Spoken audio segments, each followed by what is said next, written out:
কাজে এখানেও হস্তক্ষেপ করেছে। 2021 সালে রেড হয় সিপিআই, সেদিনে তিনি সিপিকে নিয়ে ধর্ণা দিয়েছিলেন কলকাতা। স্বাভাবিকভাবে মুখ্যমন্ত্রী এই ধরনের কাজ সাংবিধানিক প্রতিষ্ঠানের সরাসরি কাজে হস্তক্ষেপ এবং তদন্তে বাধা দেয়।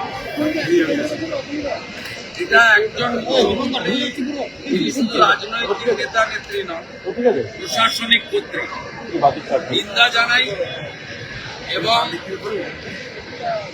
ইডি নিশ্চয়ই তার ক্ষমতা বলে তারা তাদের মুখ্যমন্ত্রীর বিরুদ্ধেও ব্যবস্থা নেওয়া উচিত বলে আমার মনে হয়েছে।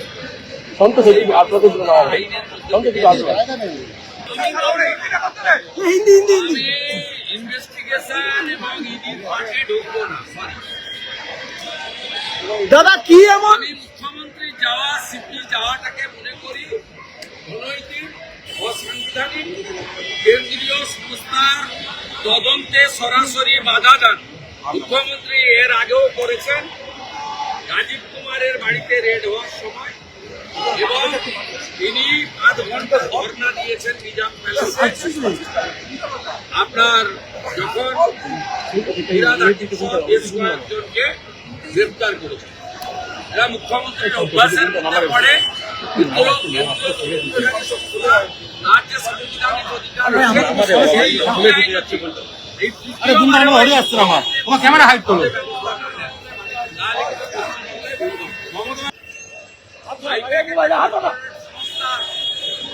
তাদের বিরুদ্ধে অভিযোগ আছে, তদন্ত করবে,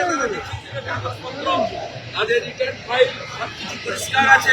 পরিষ্কার থাকলে তো সবার অফিস বাড়ি তল্লাশি করে তো গ্রেপ্তার হয়, এমন তো নয়।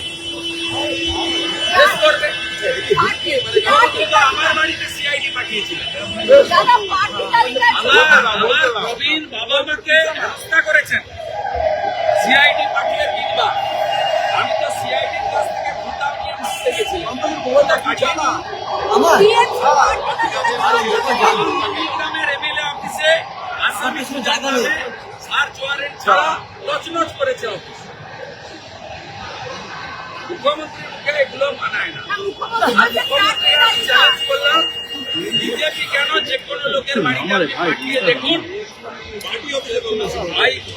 পাঠিয়ে দেখুন পার্থ চ্যাটার্জির কচি বান্ধবী অর্পিতার মতো 51 কোটি টাকা কারো বাড়িতে পাবে না।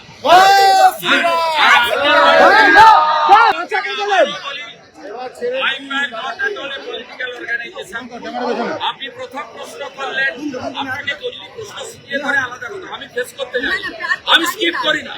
প্রথমে বললেন ভোটার লিস্ট, ভোটার লিস্ট আই থেকে থাকবে কেন, এখন বলছেন প্রার্থী তালিকা।